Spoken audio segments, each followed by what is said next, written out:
कमजोर शुरुआत के बाद बाजार में जोरदार रिकवरी। निचले स्तर से 125 पॉइंट संभल कर निफ्टी आया 18,450 के ऊपर।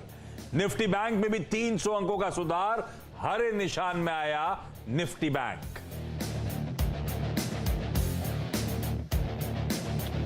क्रूड सस्ता होने से ओएमसी शेयरों में रौनक, बेहद शानदार तेजी कायम। बैंक रियल्टी ऑटो शेयरों में भी उछाल कायम, लेकिन आईटी और एफएमसीजी सेक्टर बैकफुट पर। सरकारी बैंकों में लगातार 8वें दिन खरीदारी जारी। 12 में से 10 सरकारी बैंकों के शेयर अपने रिकॉर्ड ऊंचाई पर। यूनिपार्ट्स के इशू प्राइस से नीचे हुई लिस्टिंग करीब 5% गिरकर कर रहा है कारोबार। वहीं आज से खुला सुला विनयार्ड्स का आईपीओ अब तक करीब 14% सब्सक्राइब। और आज शाम आएंगे सीपीआई और आईआईपी के दो अहम आंकड़े। नवंबर में रिटेल महंगाई 6.77% से गिरकर हो सकती है 6.3%। अक्टूबर के आईआईपी ग्रोथ में भी गिरावट के हैं अनुमान।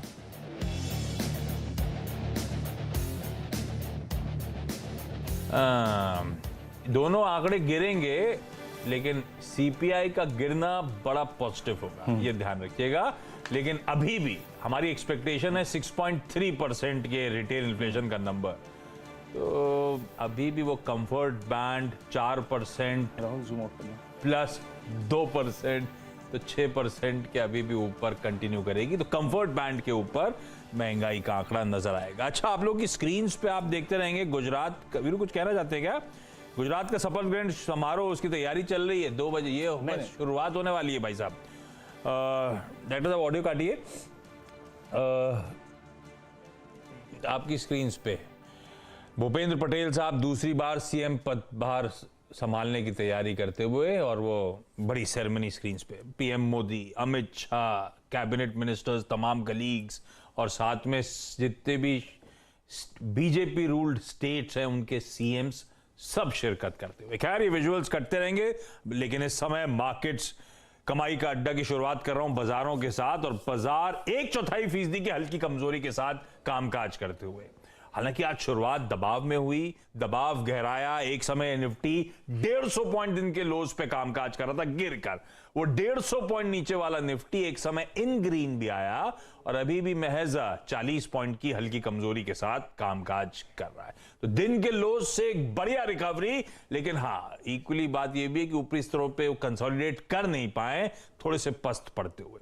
वो रिकवरी जो इंटरडे आई थी उसको लार्जली लीड करा था एक तो बैंक्स ने जो घूमे, दूसरा आईटी बढ़िया घूमा था फ्राइडे के तगड़े प्रेशर के बाद। लेकिन आईटी टिक नहीं पा रहा है। आईटी में वीकनेस वापस आती हुई वो इंडेक्स अब 1% के आसपास, 3/4 से 1% के दबाव के साथ इस समय कामकाज करता हुआ नजर आएगा।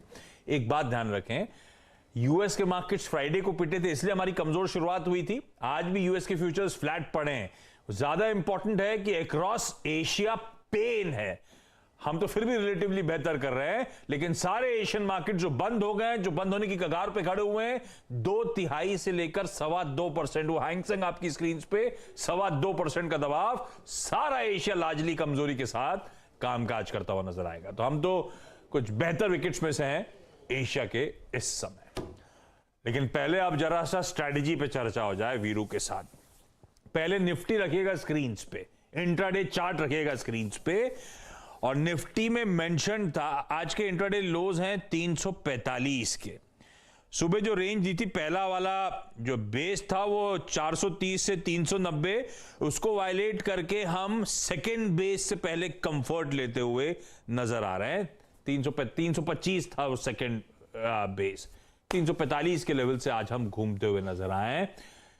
वीरू, वो शुरुआती तो खैर एक सेंटिमेंट इंपैक्ट, उसके बाद से वो डाउनसाइड कैप्ड है। ऊपरी स्तरों पर फ्लैट लाइन के आसपास कामकाज होता हुआ, सुबह वो पहला बेस वायलेट हुआ, लेकिन दूसरे बेस से पहले कंफर्ट ले लिया, उसका वायलेशन नहीं हुआ। कैसा प्लेस्ड है भाई निफ्टी इस समय, क्या लग रहा है? हफ्ते की शुरुआत थोड़ी सी लड़खड़ाती हुई जरूर हुई। जी देखिए आशीष, गुड आफ्टरनून। मेरी सुबह की अप्रोच थी, the moment you will breach 430 और 390 ऑन द डाउन साइड, आप एक शॉर्ट ट्रेड ले सकते हैं for a possible swing towards second base. वो सेकंड बेस क्या था? 3, 2, 5 और ऑन द डाउन साइड वो जो दूसरा बेस था वो था करीब 271। 325 271 तक का आपको स्विंग मिलेगा। एक स्विंग मिला भी, हालांकि हम बेस से लगभग 15, 20, 25 पॉइंट पहले रिकवर हो गए, लेकिन मेरा क्लियर कट व्यू था the moment you will reach 430 390 एक डाउन स्विंग काफी शार्प आएगा। वो आया भी, लेकिन मैं अभी लॉन्ग ट्रेड पिक करने की अवस्था में नहीं हूं आशीष, याद रखिएगा। मेरा क्लियर वर्डिक्ट था, मेरा व्यू था 430 यानी 18430 और 18535 ये एक नो ट्रेड जोन है। बहुत कुछ दाव पे लगाने के बाद इस रेंज में भी बहुत कुछ मिलेगा नहीं। आप देख लीजिए, अगर आपने 430 निकलने के बाद भी अगर इंडेक्स लिया होता तो हमें स्विंग तो मिला करीब करीब 530 तक का, लेकिन वो 535 की ट्रैजेक्टरी पार नहीं हो रही है। दरअसल आशीष क्या है कि अभी ना निफ्टी आईटी, देखिए निफ्टी आईटी फ्लैट हो गया लेकिन अपनी प्रीवियस कैंडल के क्लोज को छू नहीं पाया।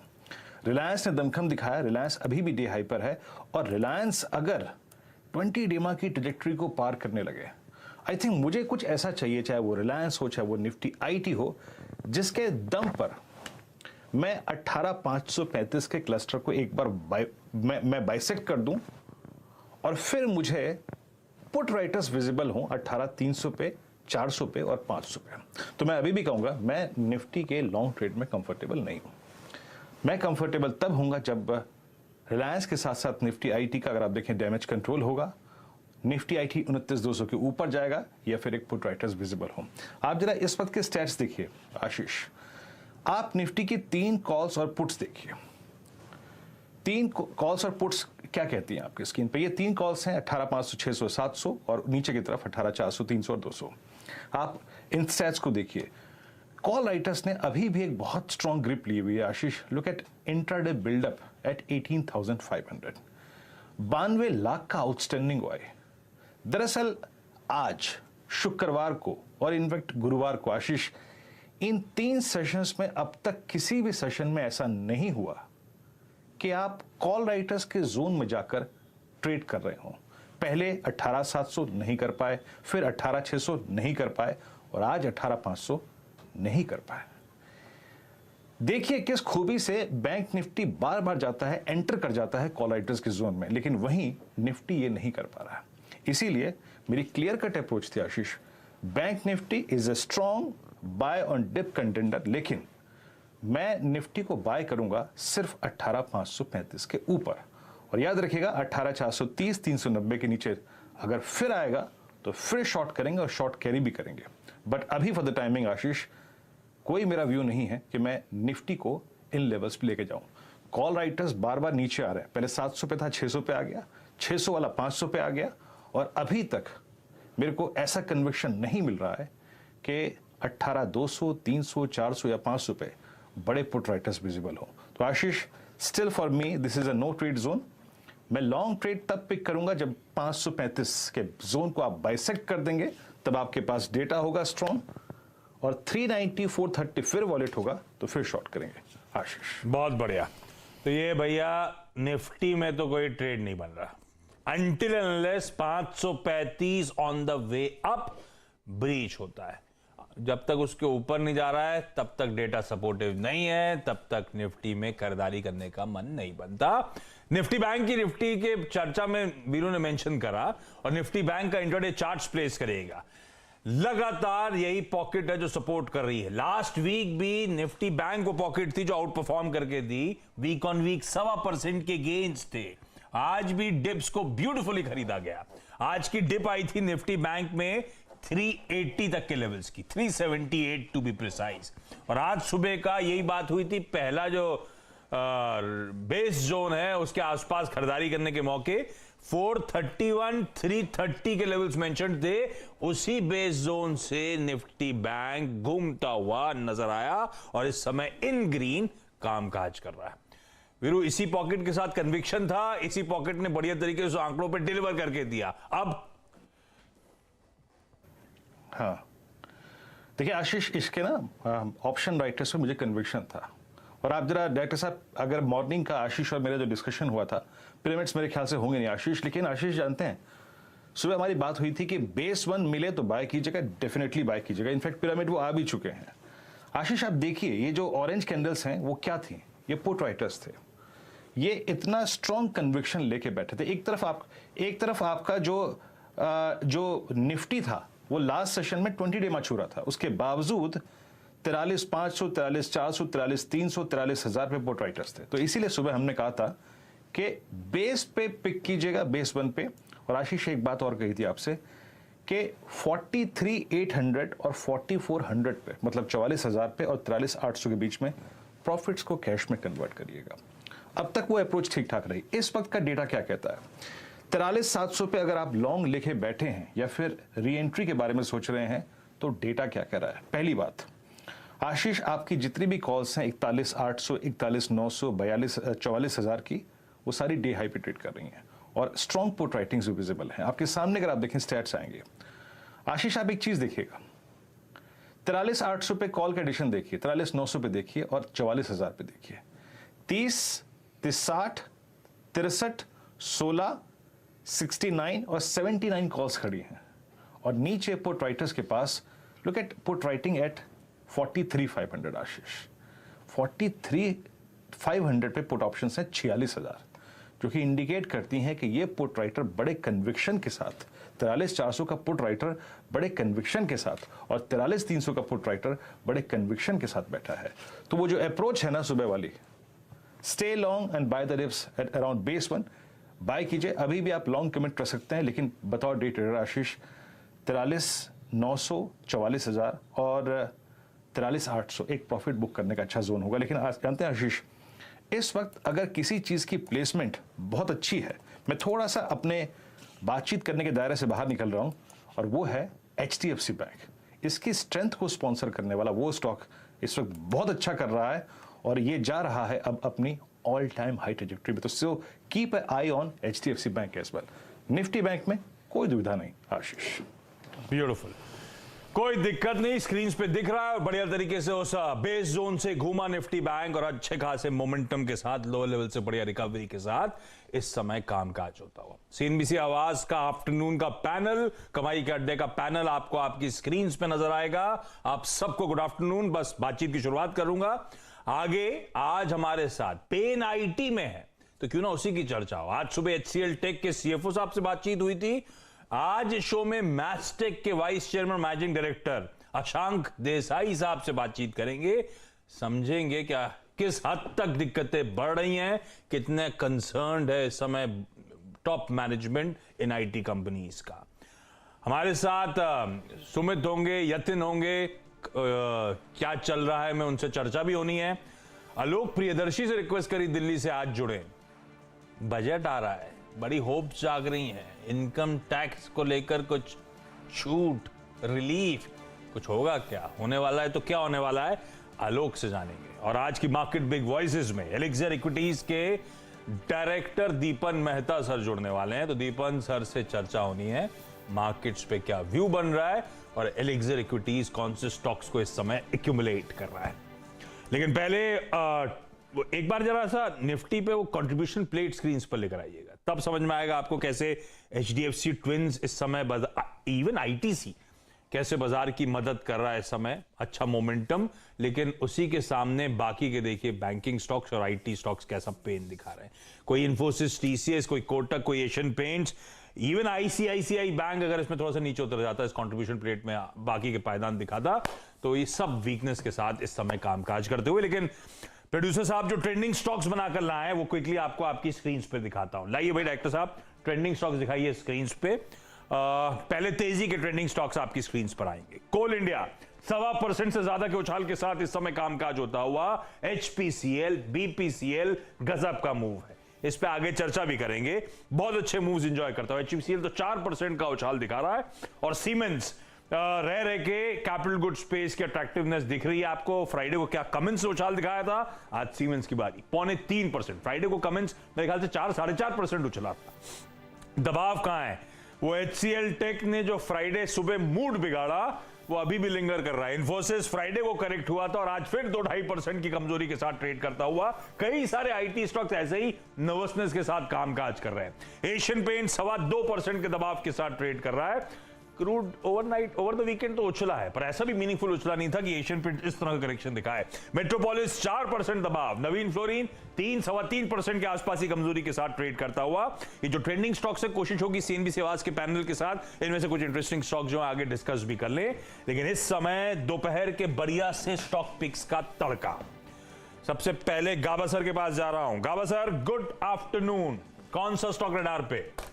स्टॉक रडार में इस वक्त good afternoon to you is GAIL, Gas Authority of India है। अच्छा बार तो बढ़िया बना है, इसका अपमूव कायम होना चाहिए। ट्रेड कर रहा है 92.70 पर गेल। मुझे लगता है 94, 95, 96 ये एक जोन है, वहां तक जाने की क्षमता रखता है। स्टॉप होगा 91.50 गेल, गैस अथॉरिटी ऑफ इंडिया। कि गेल को पिक कर रहे हैं आप। आज याद रखिएगा ऑयल गैस बास्केट में अभी कुछ देर में शायद आपके सामने प्रोड्यूसर साहब अगर हो सकेगा तो एक ऑयल गैस की समरी रखेंगे। आज ऑयल गैस बास्केट में स्ट्रॉन्ग एडिशन है और गेल आज 4th टॉप वाई गेनर है 1.6% and trading at day high. Prakash sir की कॉल यहाँ पर। Okay, long trade at 92.85। Manas, good afternoon. आपका कन्विक्शन कॉल क्या है इस वक्त का? देखिए, बीपीसीएल पे ध्यान है मेरा और इसमें कोई डाउट नहीं कि जो अंडरटोन है मार्केट का वो थोड़ा बेरिश है। शायद हमें निफ्टी में यहाँ से भी करीब 150-200 पॉइंट का करेक्शन देखने को मिल सकता है। लेकिन बीपीसीएल के जिस तरह के चार्ट्स हैं जहां पर वॉल्यूम देखने को मिल रहे हैं, ब्रेकआउट देखने को मिल रहे हैं, स्टॉक ने बहुत ही अहम रेजिस्टेंस जो कि 342 रुपए के आसपास था उसको ब्रीच किया है। तो यहाँ पर खरीदारी करने के मौके हैं। अभी भी करंट लेवल्स पे भी आप खरीदारी कर सकते हैं। 340 रुपए के स्टॉप लॉस से बीपीसीएल में खरीदारी करिए। 355 रुपए तक के टारगेट देखने को मिल सकते हैं और आप 345 वाला कॉल ऑप्शन भी ले सकते हैं जो कि 9 रुपए पे ट्रेड हो रहा है। 5 रुपए 90 पैसे के स्टॉप लॉस से यहाँ पर खरीदारी कर सकते हैं 15 रुपए के टारगेट के लिए। बीपीसीएल, वो ट्रेंडिंग स्टॉक्स में आपने देखा कैसे ओएमसीज बड़ी आउट परफॉर्मेंस डिलीवर कर रहे हैं। रखिए रडार पे इसका 345 का कॉल भी, 5 रुपए 90 पैसे पे स्टॉप और 15 रुपए के आसपास के टारगेट्स मानस कह रहे हैं अप्रोच किए जा सकते हैं। तो आपकी स्क्रीन पे फ्यूचर्स का भाव, उस पे तेजी का कॉल और साथ साथ ऑप्शंस का भी एक बढ़िया तड़का। शिल्पा जी, हाय, गुड आफ्टरनून। शिल्पा जी, क्या रडार पे इस समय का टॉप प्रिफर्ड ट्रेडिंग आइडिया कौन सा? जी, मेरा रहेगा ओएमसीज। तो सबने बोल दिया हुआ है तो I will not go for OMCs, I will go for pharma. In fact doctor Reddy में बहुत अच्छा मोमेंटम है काफी दिनों के बाद। मुझे लगता है कि यहाँ पे 4473 फ्यूचर्स में ट्रेड कर रहा है। यहाँ पे 4450 का स्टॉप लॉस कोई लगाएगा तो भी यहाँ पे मुझे लगता है कि आपको अच्छा अपसाइड मिलेगा इजीली टिल 4500 जोन्स में भी। थोड़ा ऊपर जाएंगे तो 4600 जोन्स के आसपास भी मिलेगा। हमने इसको प्रभुदास लीलाधर में भी आज ही इसको रेकमेंड किया हुआ है। अगर किसी को यहाँ पे ऑप्शंस में प्ले करना है तो 4500 कॉल ऑप्शन है, 4600 कॉल ऑप्शन, लाइकवाइज जिसको जैसा ठीक लगे वो उसमें भी पार्टिसिपेट कर सकते हैं। But doctor Reddy along by doctor Reddy's laboratories. आपने कहा ओएमसी सबने ले लिए, अदरवाइज प्रिफर्ड प्लेस शिल्पा जी ओएमसी था आपके लिए भी? आज के आपके खिलाड़ी नंबर 1 शो में भी मैंने हिंट पेट्रो दिया ही हुआ है। तो already everybody is giving recommendation IOC, HPCL, BPCL. तो इसके लिए I thought why not some other sector.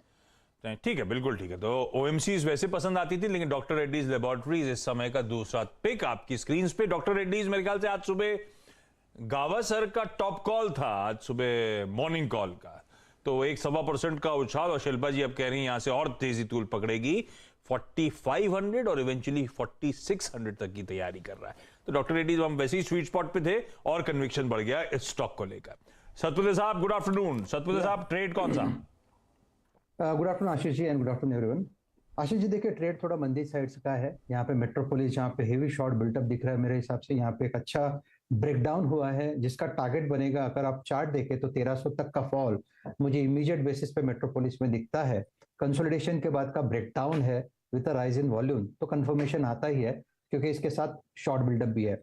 So cell करें मेट्रोपोलिस। 1400 स्टॉप लॉस, 1300 तक का फॉल दिखता है। अगर आपको थोड़ा ऑप्शंस के साथ इसे प्ले करना है तो एक सजेशन है 1400 का मेट्रोपोलिस का पुट बाय करें 60 रुपीज के आसपास। 45 का स्टॉप लॉस, 100 का टारगेट।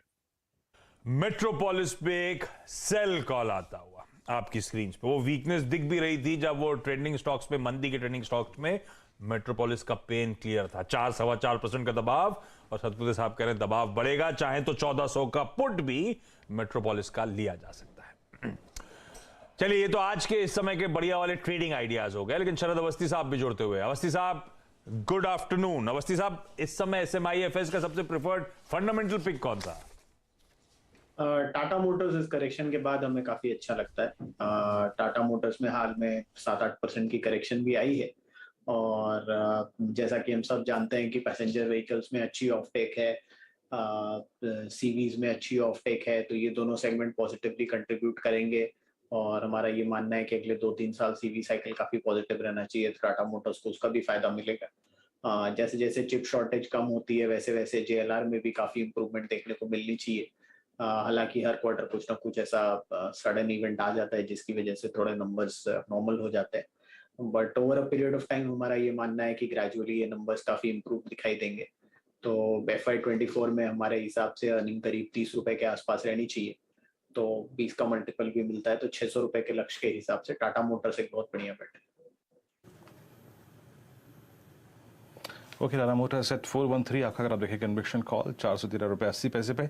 गौरव बिस्सा हमारे साथ मौजूद हैं। आशीष, लेकिन एक बड़ी चीज इंटरेस्टिंग आशीष देख रहे हैं आप आज बाजार में, बाजार जिस एडवांटेज को हाथों हाथ ले सकता था, उस पर कैपिटलाइज कर सकता था, उस पर बिल्ड कर सकता था।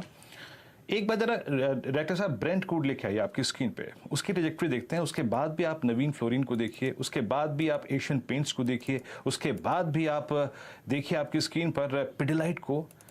क्रूड के इस भाव के साथ बावजूद एट 77, 75, 75, 54 ट्रैजेक्टरी, पिडिलाइट का लूजर साइड में होना, एशियन पेंट्स का लूजर साइड में होना, आई थिंक ये थोड़ा सा चौंका रहा है मुझको। एक बार आपकी राय मानस दोनों ही स्ट्रक्चर्स पे, Pidilite at 50-day exponential moving average and Asian Paints की ये कैंडल, मुझे क्रूड के इस भाव के साथ देख के बड़ा अजीब सा लग रहा है। आपका व्यू इन दोनों स्टॉक्स पे? बिल्कुल, देखिए एशियन पेंट, पिडिलाइट दोनों ने सरप्राइज किया, और बहुत बड़े सेलिंग प्रेशर पे सरप्राइज किया है। अगर आप एशियन पेंट्स के भी पैटर्न देखिए तो स्टॉक अपने 100 मूविंग एवरेज के ऊपर सस्टेन नहीं हो पाया। गिरावट में अभी अपने 200 मूविंग एवरेज के आसपास ट्रेड कर रहा है। देखिए, एक नेगेटिव पॉइंट ये है कि जब गिरावट देखने को मिल रही है तो काफी बढ़िया वॉल्यूम दिख रहे हैं, जो कि नेगेटिव है स्टॉक के लिए। और मेरा समझना है कि शायद ये अपने 200 मूविंग एवरेज को ही ब्रीच करेगा और 3075 के आसपास जाने की कोशिश करेगा। तो करंट लेवल से भी 75 रुपीज का डाउनसाइड देखने को मिल सकता है। तो एग्रेसिव ट्रेडर जो है, क्योंकि तो वोलेटाइल हो सकता है, क्योंकि ब्रेंट के क्रूड के हिसाब से यहाँ पर मूवमेंट देखने को मिलेगा, लेकिन अगर आप एग्रेसिव ट्रेडर हैं और आप स्टॉप लॉस रख सकते हैं तो 3186 का स्टॉप लॉस रखिए। मैं कैश लेवल्स की बात कर रहा हूँ, टारगेट आपके 3075 के रहेंगे। हाँ, तो क्रूड वाकई कूल ऑफ। आज सुबह हम लोग जब देख रहे थे तो $77 पे था ब्रेंट। इस समय ब्रेंट अब मेरे ख्याल से 75, 50, 75, 70 के आसपास के जोन्स पर ट्रेड करता हुआ, तो कूल ऑफ हुआ है। पर ध्यान रखिएगा, इस बीच हुआ क्या, रुपया लेकिन कमजोर पड़ रहा है, तो वो क्रूड के फॉल को निगेट कर रहा है। रुपया 1/3% के दबाव के साथ इस समय डॉलर के मुकाबले कामकाज करता हुआ। ठीक है, लेकिन ये क्रूड रिलेटेड स्टोरीज थोड़े से पेन में आती हुई इस समय। जो अपस्ट्रीम कंपनीज हैं, जो कंज्यूमर हैं, वो OMCs तो आज गजब मूड में है। लेकिन चलिए, इस बीच गौरव बिस्सा साहब जुड़ते हुए, उनकी भी इस समय की बढ़िया सी पिक ले ली जाए। गौरव, हाय, गुड आफ्टरनून। गौरव, रडार पे कौन सा ट्रेड? Good afternoon. जो स्टॉक में रेडार पे होगा वो है गुजरात गैस। काफी अच्छे इसमें कंस्ट्रक्शन हमको देखने मिल रहे हैं, ट्रायंगल पैटर्न फॉर्मेशन हो रहा है, ब्रेकआउट्स हुए नहीं है, लेकिन इचिंग हुए अच्छा क्लाउड का सपोर्ट भी है। मैं समझता हूँ यहाँ से काफी अच्छी अपसाइड आपको देखने मिल सकती है। आप यहाँ पे 495 के स्टॉप लॉस से बाय कर सकते हैं। ऊपर मुझे लगता है कि 560, 570 तक के लेवल्स आपको कुछ तरह में देखने मिल सकते हैं। और ना सिर्फ अपसाइड की बात करूँ, अगर आप कंपेयर करें IGL और MGL के साथ में, तो मुझे लगता है कि गुजरात गैस दोनों को आउट परफॉर्म भी करेगा। गुजरात गैस है गौरव के रडार पे। क्विकली सम अप कर देता हूं, सारे ट्रेड्स आपकी स्क्रीन पर आ जाएंगे। गेल, BPCL, डॉक्टर रेड्डीज और गुजरात गैस तेजी के कॉल्स थे। मेट्रोपोलिस एक सेल आइडिया आता हुआ, और टाटा मोटर्स इन लेवल्स पे एक्यूमुलेट किया जा सकता है लॉन्ग टर्म के लिहाज से अट्रैक्टिव। और मेरे ख्याल से वो 600 के टारगेट, अवस्थी साहब 600 बोले थे ना आप? हाँ, 600 एग्रेसिव टारगेट्स आते हुए अवस्थी साहब की तरफ से। बढ़िया, 600 तो ऑलमोस्ट 50% का अपसाइड हो गया। अवस्थी साहब, ये तो बड़े एग्रेसिव हो गए आप टाटा मोटर्स पे, सारा नया पैसा यहीं झोंक रहे हो क्या आप? नहीं, हमारे पीएमएस में भी है वैसे स्टॉक, लेकिन मैं काफी टाइम से अग्रेसिव हूँ। मुझे लगता है काफी ज्यादा नेगेटिव प्राइस्ड इन है। हाँ। और जैसे जैसे ये इम्प्रूवमेंट आता है, जो जेएलआर वाला पोर्शन है उसको भी जो वैल्यूएशन लगभग बीएमडब्ल्यू वगैरह के साथ में मिल रही है, वहां पे जैसे जैसे ग्रोथ आती है तो मुझे लगता है वहां से भी वैल्यूएशन अपटिक आ सकती है। तो कुल मिला के तीनों सेगमेंट्स काफी पॉजिटिव रहने चाहिए। हालांकि जेएलआर ही डोमिनेट करता है, लेकिन पैसेंजर व्हीकल्स, सीवीज, ये सब सेगमेंट जब एक संग सेटल होके एक दिशा में मूवमेंट देते हैं तो मुझे लगता है टाटा मोटर्स में जो रिवाइवल देखने मिलेगा in terms of quarterly numbers, वो काफी स्ट्रांग हो सकता है। नहीं ठीक है, काफी मूविंग पार्ट्स हैं टाटा मोटर्स को लेकर। यूके के कंसर्न्स दिन पर दिन माउंट हो रहे हैं, तो इस बीच चाइना से एक रिलीफ की खबर आती हुई, एटलीस्ट वो स्ट्रिक्ट मेजर्स कोविड प्रोटोकॉल्स के ईज ऑफ होते हुए कंटिन्यूसली। खैर, क्या चल रहा है की शुरुआत कर रहा हूं अप फ्रंट, और जरा स्टिंग प्ले करिए कि क्या चल रहा है का।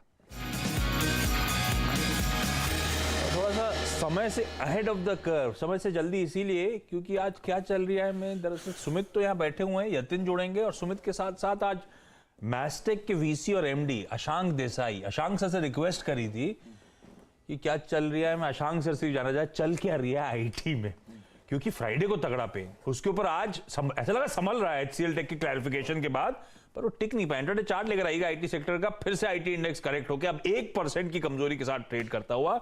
ये इतने कंसर्न्स क्यों पड़ रहे हैं? और ये भी तब है जब ये ऑलरेडी साल के लो से बहुत दूर है नहीं, ऑलरेडी इतनी बिकवाली फिर टूटना शुरू हो गए हैं। दरअसल एक एमके का नोट आया है और रिसेंटली कुछ मैनेजमेंट भी अलग अलग प्लेटफॉर्म्स पे जुड़े हैं, तो सबकी कॉन कॉल्स और सबका जो जिस्ट है वो ये कि स्पेस के अंदर थोड़ा सा प्रेशर रह सकता है, क्योंकि फर्लोज ज़्यादा है, यानी कि जो अनुमान से ज़्यादा छुट्टियां रहती हैं, जो आमतौर पर नॉन मैन डेज जो रहते हैं वो थोड़े ज़्यादा है second half of financial year में और ये लास्ट Q3 के अंदर, जिसकी वजह से शायद रेवेन्यूज़ हिट होते हुए दिखाई पड़ सकते हैं। तो अनुमान से नीचे थोड़ा सा रेवेन्यू पार्ट आएगा। दूसरा मार्जिन के ऊपर भी शायद slightly pressure second half of financial year में आता हुआ दिखाई पड़ सकता है। स्पेशली रिटेल, CPG, हाईटेक, ये कुछ ऐसे सेगमेंट्स हैं जहाँ पर क्लाइंट के जो कॉल्स हैं या फिर जो क्लाइंट के डिसीजन मेकिंग है वो थोड़ी सी स्लो होते हुए दिखाई पड़ रही है, जिसकी वजह से उनके ऑर्डर्स इनफ्लो उतने तेज नहीं है जितने first half of financial year में देखने को मिले, या एटलीस्ट पहली 2 तिमाही में देखने को मिले। तो शायद ये प्रेशर कैरी फॉरवर्ड कर सकता है। एक पार्ट तो ये हुआ जो कि मैनेजमेंट की कॉन कॉल्स या रीसेंट डिस्कशंस के बीच में आता हुआ दिखाई पड़ रहा है। अशांक सर इसके ऊपर ज़्यादा क्लैरिटी दे पाएंगे। दूसरा एक अनुमान ये भी कह रहा है ब्रोकरेज हाउसेस का कि डिस्पाइट स्टॉक्स काफ़ी करेक्ट हुए हैं, लेकिन अभी भी इनके वैल्यूएशन थोड़े महंगे साइड पर है। On an average IT space में हायर लेवल से करीब करीब 25 से 27%, रादर 37% तक की गिरावट देखने को मिल चुकी है। पूरा sector 37% on an average stocks टूटे हैं, मिड कैप स्पेशली ज़्यादा है। इसके अलावा मौजूदा पी करीब करीब 26 के मल्टीपल पर ये पूरा सेक्टर ऑन एन एवरेज कामकाज कर रहा है। इसके 10 साल का एवरेज मीडियन पी देखेंगे तो 17 का मल्टीपल था, और करीब करीब प्री कोविड जोन्स देखेंगे तो 7-8 के मल्टीपल आप मान सकते हैं, जबकि वो तेज गिरावट आईटी में आई थी। अगर इसको आप मोटा मोटा भी समझ लें तो करीब 20 के मल्टीपल पर तो होना ही चाहिए, लेकिन उससे भी थोड़ा सा महंगा अभी भी दिखाई पड़ रहा है, डिस्पाइट स्टॉक काफ़ी टूट चुके हैं।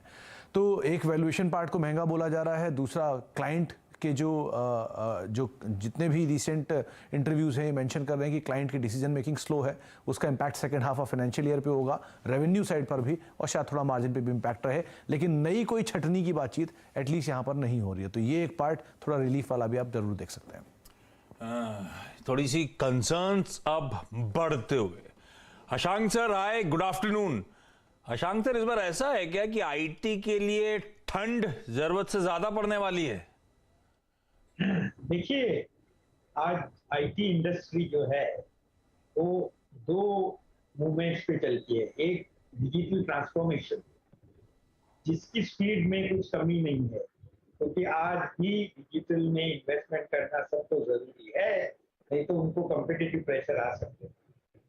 दूसरी बात जो है, जो मेंटेनेंस, जिसको हम लेगेसी सिस्टम बोलते हैं, कोई दूसरा लेग रहता है, तो वो लेग में धीरे से कम इन्वेस्टमेंट होते रहा है ये 5-6 बरस में। तो ये जो आप देख रहे हैं वो मिक्स है दोनों का मिलकर, और उसके ऊपर आप सुपर इम्पोज करो कि कोई रिसेशन का एक इम्पैक्ट है, तो डिसीजन में डिले हो रही है, क्योंकि सब लोग अब रीपर्पस कर रहे हैं। उनकी जो बजट्स है वो कितने मेंटेनेंस लीगेसी पे जाए, कितने कॉस्ट सेविंग पे जाए और कितने ट्रांसफॉर्मेशन पे जाए। अभी आप देखिए कि ट्रांसफॉर्मेशन बिजनेस में मास्टेक का तो मेन 90% बिजनेस उसमें है, मगर उसमें भी ऑफशोर का प्रेशर आता है कस्टमर्स पे, क्योंकि उनको कॉस्ट भी कम करना है। तो ये जो एक प्रोसेस चल रहा है उसमें डिसीजन में डिले हो रहा है, ये सच्ची बात है। मगर डिमांड में कुछ कमी नहीं दिख रही है, डील फ्लो अभी भी ज्यादा है। हमारे सेल्स फोर्स का हमने जो एक्विजिशन किया उसमें तो स्पीड उससे भी अच्छी है, जिससे हमने ओरिजिनली किया था उससे भी फास्ट स्पीड से हम बढ़ रहे हैं। सर ये डिसीजंस में डिलेज इसीलिए फिर मानूं क्योंकि आपके क्लाइंट्स खुद भी अनसर्टेन है अपने एनवायरनमेंट को लेकर, अपने आउटलुक को लेकर। वही बोल रहा हूँ, वो भी अनसर्टन है, इसीलिए वो रिपर्पस कर रहे हैं उनके बजट्स जो है, क्योंकि उनको स्पेंड तो करना ही है, क्योंकि IT is a main stream activity है आज। उसमें आप बहुत सारा कट लेने से आपको कंपिटिटिव प्रेशर भी आ सकता है।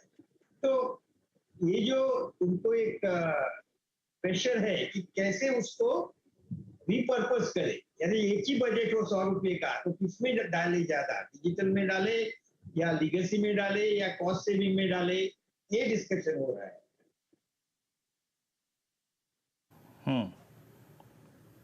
ओके सर, थोड़ा सा जानना चाहूंगा अब दोनों मार्केट्स को लेकर, यूएस मार्केट को लेकर, स्पेशली यूके के मार्केट को लेकर अगले 6 महीने के लिए 3 महीने का आउटलुक आपका, और स्पेशली जिसमें आपकी महारत है या फिर पिछले कुछ समय में मास्टेक ने जिस पे काफी स्ट्रॉन्ग डिलीवरी की है, वो है क्लाउड बेस्ड एप्लीकेशंस, जिसमें काफी अगर आप देखें स्ट्रॉन्ग डिमांड रही और आपने डिलीवर भी काफी स्ट्रॉन्ग किया। ये अगले 6 महीने में 3 महीने में ये मार्केट कैसा रहेगा? वही हम जो आज मूवमेंट देख रहे हैं वो क्लाउड बेस्ड जो ट्रांसफॉर्मेशन है उसमें बहुत सारे डील फ्लो आ रहे हैं। सेल्स फोर्स जिसका हमने एक्विजिशन किया वो भी एक कस्टमर फेसिंग जो सॉफ्टवेयर रहता है डिजिटल ट्रांसफॉर्मेशन, उसके लिए सेल्स फोर्स फेमस है। तो सेल्स फोर्स का जो एक मोमेंटम है वो भी बहुत ज्यादा है। तो ये दो सेक्टर में हम बहुत सारे डिमांड देख रहे हैं आज। और हमारे लिए एक और तीसरा भी एक लेग है जो आउट ऑफ जियो पॉलिटिक्स हो गया है, वो है मिडिल ईस्ट। मिडिल ईस्ट में आज इतना सारा इन्वेस्टमेंट हो रहा है, ऑयल प्राइसेस जो है उसका सब इम्पैक्ट दिख रहा है हमें कि डिमांड वहां भी ज्यादा हो रहा है। तो ऐसे सेक्टर बाय सेक्टर सिनेरियो थोड़ा सा अलग है, एक आप जनरल उसमें ले नहीं सकते। जिसमें मोमेंटम देना है वो चालू ही रहा है, मगर कई सेक्टर है, कई सर्विस लाइन है जिसमें स्लो डाउन भी हो सकता है क्योंकि ये रिपर्पसिंग हो रहा है और डील फ्लो स्लो हो रहा है। ऐसा मिक्स सिचुएशन है आज। अच्छा तो जाते जाते एक ये सारी कंपनीज आके या जो इन्वेस्टर मीट्स कर रही हैं सब कह रही हैं फरलॉज है ना, उसका अब ये फरलॉज इज नॉट नेसेसरली छुट्टी, ये काम की कमी है कि ये फरलॉज हैं क्या? आसान शब्दों में क्या आप फेस कर रहे हो आप? ये फरलॉज क्या है ये? जरा डिटेल में मुश्किल है, मगर फरलॉज का इम्पैक्ट ऑब्वियसली निगेटिव हो रहा है, ये बात सच है। और वो सब इंडस्ट्री को होगा, और पर्टिकुलरली जो आज 3rd क्वार्टर है जिसमें बहुत सारे हॉलीडेज रहते हैं उसमें उसका इम्पैक्ट ज्यादातर रहता है। चलिए Ashank sir, thank you so much बातचीत करने के लिए। तो थोड़ा सा अनसर्टेन एनवायरनमेंट, क्लाइंट्स अपने जो डिसीजन मेकिंग साइकिल है, यानी कि जितना समय लेते थे डिसाइड करने में, ऑर्डर डोल आउट करने के लिए, काम देने के लिए, आप थोड़ा सा वेट मोड पे हैं, थोड़ा सा ज्यादा समय ले रहे हैं, समझ रहे हैं खुद ही। वो अगर प्रोसेस आमतौर पर स्लो डाउन की शुरुआत ऐसे ही होती है जब क्लाइंट्स की डिसीजन मेकिंग साइकिल्स कहते हैं इलॉन्गेटेड होती हैं। वो पहला आपके लिए एक वार्निंग सिग्नल होता है कि थोड़ी अनसर्टेन एनवायरनमेंट्स हैं, थोड़ा सा कॉशियसली ट्रेड करना है। और यही सब अनसर्टेनिटी जो है ना वो आईटी पे वे करती हुई इस समय आपको नजर आएगी। सत्यदेव साहब, आईटी का चार्ट जरा 1 मिनट रेडी रखिएगा। वीरू कुछ कह रहे हैं, वीरू कुछ कहना चाहते हैं क्या? आशीष, ये फरलॉस जो वर्ड था ना, बड़ा अच्छा है, पर दिक्कत यह है कि हम इससे हैं तो परेशान, लेकिन हमारे एक काम का नहीं है। दिसंबर में हमें हर दिन आना है। ये नहीं वीरू, पता है ये हम लोग, ये छुट्टी का पीरियड अलग होता है। जो छुट्टियों को फरलॉज में नहीं गिने जाता। छुट्टियां मतलब वहां पे क्रिसमस की छुट्टी है तो फरलॉज होते हैं कि बेंच पे बैठा दिया गया, टेम्पररी सस्पेंड कर दिया गया, काम की कमी है, वो होता है फरलॉ। थोड़ा सा सीरियस वर्ड हो जाता है और ये फरलॉ दरअसल इंडिकेट करना शुरू करते हैं कि अब थोड़ा सा मंदी का माहौल आ रहा है। ये जो वीरू दो हफ्ते पहले छुट्टी पे था वो फरलॉ नहीं है, काम की कमी थी क्या? तो वीरू जो छुट्टी पे गए थे वो वेकेशन वाला उसमें अच्छा, था, उसको वेकेशन फरलॉ में नहीं जाए। अच्छा, ये हर्षदा वाला नहीं दाढ़ी तो बढ़ा ली यार वीरू ने, फरलॉ तो वही तो वो कुछ काम नहीं, दाढ़ी बढ़ा। ये वाला फर नहीं है। अच्छा अवस्थी साहब क्विकली, अब ये मंदी का बाधा तो ये कल साफ हो जाएगी, ये कल साफ हो जाएगी। हाँ ईमेल चला गया है तो काबा सर जिलेट का स्टॉक रेडी रखिएगा जरा सा प्लीज, स्टडी करके। अवस्थी साहब ये दिक्कत है, विच कौन सा प्लेयर बेटर प्लेस्ड है इस तरह की अनसर्टेन एनवायरनमेंट को टाइट करने का? देखिए मेरे हिसाब से दो चीजें प्ले आउट कर रही हैं, एक तो वैल्यूएशन वाली कमेंट्री जो आप बोल रहे हैं, और दूसरा चीज की इस टाइप के जो सीजनल अप डाउन स्विंग्स या अप स्विंग्स आते हैं। मेरा मानना है कि ज्यादा करके जो ब्रॉडर एनवायरनमेंट है वहां पे वो भी ऑब्वियसली कंपनीज के दिमाग पे प्ले कर रहा होगा, खास करके यूरोप में और अमेरिका में, जहां अभी तक रिसेशन को लेके या यूरोपियन स्लोडाउन को लेके बहुत ज्यादा नर्वसनेस थी। बट अब मेरे हिसाब से ग्रेजुअली जो वहां से भी निकल के आ रहा है कमेंट्री, वो ग्रेजुअली यही है कि रिसेशन अगर आता भी है तो it is more of a technical recession, ऐसा कुछ प्रोलॉन्ग्ड प्रॉब्लम नहीं होनी चाहिए। और ग्रेजुअली जैसे जैसे विंटर पार होता है मेरे हिसाब से यूरोप भी काफी डिसेंट पोजीशन में आ जाएगा।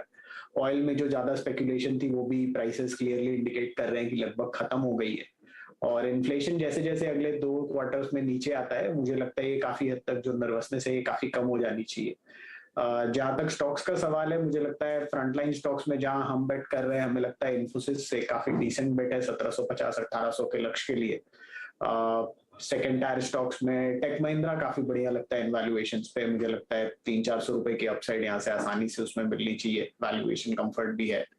और छोटे स्टॉक्स में बिरला सॉफ्ट काफी बढ़िया लगता है वैल्यूएशंस पे, वहां पे भी थोड़ा अपटिक भी आ सकता है नए बिजनेसेस से, और पुराने बिजनेसेस भी स्टडी फ्लो प्रोवाइड करेंगे। तो मुझे लगता है ये चीज से बहुत ज्यादा रीड इन अगर हम ना करें, जैसे एक टाइम पे हम अट्रिशन पे बहुत ज्यादा रीड इन कर रहे थे इन चीजों पे, तो ये शॉर्ट टर्म में हो सकता है सेंटिमेंट थोड़ा सा निगेटिव है, बट मुझे लगता है एक तरफा रनअप भी आया था, वो रनअप खत्म होकर स्टॉक्स करेक्ट हो गए हैं, अब काफी कूल डाउन हो गए, और यहाँ से मुझे ज्यादा डाउनसाइड दिखाई नहीं देती, रादर मैं तो अपसाइड के लिए ये 3-4 स्टॉक्स में पोजीशन बिल्ड करने की सलाह दूंगा। जैम, लेकिन अगर आप एक टेक्निकली देखें तो आज याद रखिएगा Nifty IT below all moving averages है, यही हुआ था एग्जैक्टली याद रखिएगा अप्रैल 2022 में। और मैं आपको बताऊं यहाँ पर आज HCL के प्राइस डैमेज के बाद सबसे बड़ा डेंट लिया है आज इन्फोसिस ने। आप इंट्राडे अगर आप OI बिल्डअप्स को देखें तो एंटायर आईटी स्पेस में आज सबसे स्ट्रॉन्ग बिल्डअप हुआ है करीब करीब 2.5% का, और यहाँ इन्फोसिस में आज सीरीज के मिड पॉइंट में सबसे बड़ी शॉर्टिंग हुई है 10.3। डायरेक्टर साहब इन्फोसिस स्क्रीन पे लेके आइएगा। इन्फोसिस आज लगभग 9 नवंबर के बाद पहली बार 200 डे एक्सपोनेंशियल एवरेज के नीचे ट्रेड करता है। और राजेश सतपुते जी, अभी इन्फोसिस को सिक्योर कर रहा है आपका 100 डे में, जो कि प्लेस्ड है करीब 1538 पे। बिलो 1538 आपका व्यू इन्फोसिस पे क्या होगा, क्योंकि सबसे बड़ी शॉर्टिंग आज इन्फोसिस पे हुई है पोस्ट HCL टेक्नोलॉजीज शुक्रवार के बाद। वीरेंद्र जी देखिए, अगर आप ओवरऑल देखें तो इस स्ट्रक्चर में थोड़ा डेंट हुआ है, ये तो मैं मानता हूँ। सब IT Nifty IT index itself वहाँ पे डेंट है। इन्फोसिस की बात की, अगर मैं फ्यूचर का इन पर्टिकुलर यहाँ पे चार्ट देखूँ, क्योंकि लेवल्स थोड़े वेरी होते हैं, तो फ्यूचर के लिहाज से 1530 ये इसका 100 डीएमआ है। और अगर इन्फोसिस में ब्रेकडाउन देखते हैं जो फ्राइडे के 17 में हुआ है, उसके बाद मेरे हिसाब से जो भी पुल बैक मिलेगा टूवर्ड्स आप कह सकते हैं कि 1600 mark, that should be used to liquidate your long position, क्योंकि मेरे हिसाब से 1530 टूटने के बाद प्रोबेबली 1450 1460 तक की जगह तो ऐसे ही चली आएगी, तो खुलेगा, नीचे का दायरा खुलेगा। तो इन्फोसिस का स्ट्रक्चर वीक है, it's a sell on rise for me. ठीक है, आईटी स्टॉक स्पेन में है, खैर चर्चा हो गई अब डिटेल में, लेकिन गाबा सर ये न्यूज का भी इंपैक्ट नहीं पड़ रहा है जिलेट के स्टॉक में, आपने देखा हिला तक नहीं है ना। वो जब तक वो शेयर नहीं करेंगे ना हमारे एक दोस्त, तो होगा नहीं। और वो करेंगे जब वो 5200 पार कर लेगा, तब वो शेयर शुरू करेंगे मुझे लगता है। ऐसा मुझे लगता है। तो आप कह रहे हो बेसिकली जिलेट मजबूत तभी होगा या चलेगा जब 50 to 100 के ऊपर जाए, ऐसा कह रहे हो आप? बिल्कुल बिल्कुल। और मेरे एक दोस्त को भी शेव करना है एक्चुअली, मेरे एक दोस्त है, नाम नहीं लेना चाहूंगा, नाम नहीं लेना चाहूंगा, शेव करना, ये अपने में किसी के लिए हिंट देने का बस सर? कौन है अपने में? है कोई? सर क्लियर बताओ ना प्लीज। नहीं वो दिल्ली में रहते हैं, ठंड आजकल ज्यादा है तो इसलिए हाँ, शेव। अच्छा वीरू की चर्चा हो रही है, ठीक है लेकिन फिर अब कल हीटर लेके आओगे ऑफिस के आप? हाँ जी नहीं, वीरू से कह रहा हूँ कल फिर हीटर लाना पड़ेगा, चेहरे पे जो ठंड मैंने यार आशीष इस बार हीटर वाली ठंड है ही नहीं, हाँ अभी नहीं पड़ी। अब तो दिसंबर आ भगवान गया, करे अगले दिसंबर 15 में दिन में पहुंच पड़ गया। जाए, 1.5 महीने में पड़ जाए, लेकिन अभी तक ठंड नहीं है। हाँ, इस बार बहुत गाड़ी से काम निकल जाते हैं। आशीष बिल्कुल ठंड नहीं है इस बार। हाँ, दिसंबर का मिड आ गया इस बार। ये एक्चुअली पूरा सेंट्रल इंडिया, नॉर्थ इंडिया में बिल्कुल ठंडी नहीं पड़ी, लेकिन जतिन रेडी हैं। क्या चल रहा है दूसरा तड़का? हमने बात कर ली आईटी की डिटेल में, लेकिन जतिन के पास कोई दूसरी पॉकेट है जो आज सुबह से नहीं, जो इस शो की शुरुआत से चर्चा में आ गई थी, सारे एक्सपर्ट्स पिक दे रहे थे। क्या चल रहा है? ऑयल मार्केटिंग कंपनीज चल रही हैं आशीष, गजब कर रही हैं, और यहाँ अब लग रहा है कि थोड़ा बहुत मोमेंटम बन सकता है। काफी सारे ट्रिगर्स हैं अभी ऑयल मार्केटिंग कंपनीज के लिए, और एक बार एक करके डिस्कस करते हैं उसको। सबसे पहले जो ऑयल मार्केटिंग कंपनीज के फेवर के आसपास है वो है क्रूड ऑयल के लेवल्स। अगर हम देखें तो जून या जुलाई 2022 जब आपको रशिया यूक्रेन वॉर एकदम पीक पे होता हुआ दिखाई दिया, उस लेवल से जो कच्चे तेल की कीमतें हैं, क्रूड ऑयल के दाम है, वो 40% गिरे हैं। तो कहीं ना कहीं ये एक फैक्टर बहुत अहम है ऑयल मार्केटिंग कंपनीज के लिए, क्योंकि पिछले 3-6 महीनों की जो कार्यकाल रहा है पिछले 2 क्वार्टर्स में, या हमने बड़ा कोई प्राइस रिवीजन देखा नहीं ऑयल मार्केटिंग कंपनीज की वजह से, और जो इन जनरल अंडर रिकवरीज हो रही थी उसके कारण स्टॉक्स प्रेशर में थे। अब क्योंकि क्रूड के दाम घट गए हैं, अंडर रिकवरीज प्रॉफिटेबल हो रही हैं। इनफैक्ट आज का करंट लेवल जो है क्रूड का लगभग $76 पर बैरल का, इस लेवल पे ऑयल मार्केटिंग कंपनीज लगभग ₹3.5 पर लीटर डीजल का मुनाफा कमाएंगी, जो ₹13.5 नुकसान था पीक के आसपास। तो अब डीजल भी प्रॉफिटेबल हो चुका है। अभी आप 15 दिन रोलिंग भी देख लीजिए, जो जनरली 15 दिन के रोलिंग प्राइसेस भी, तो यहाँ ₹1.5 फायदा हो रहा है डीजल के बिक्री पे, जो लॉस हो रहा था अभी तक। पेट्रोल पे तो ऑलरेडी 12 से 14 रुपए की रेंज में पैसा बना ही रहे थे ऑयल मार्केटिंग कंपनीज, अब डीजल जो है वो प्रॉफिटेबल हो चुका है।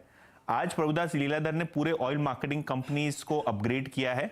अगर हम HPCL की बात करें तो ₹350 का टारगेट रखा है, जो पहले 195 था। BPCL का ₹420 का टारगेट रखा है, जो पहले ₹260 था।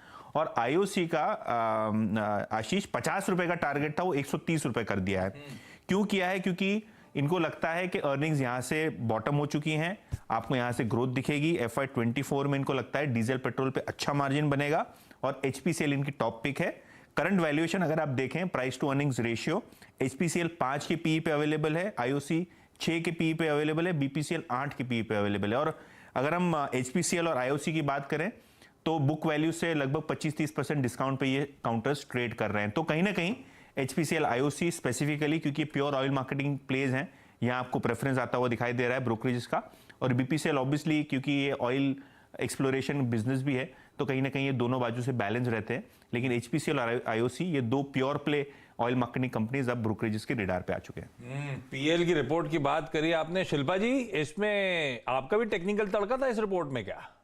जी, इसके लिए मैंने आपको बोला कि OMCs everyone is giving, हम भी बहुत बुलिश हैं, और everywhere, I mean entire sector thematic करके we have been pushing IOC, BPCL, HPCL from quite a long time now.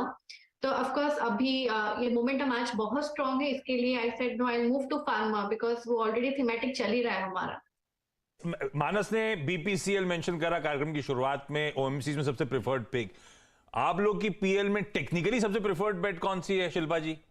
HPCL, Hind petro में सबसे ज्यादा भी बुलिश। क्या टारगेट्स लेके चलें, क्या स्टॉप लॉस लगाएं मैम?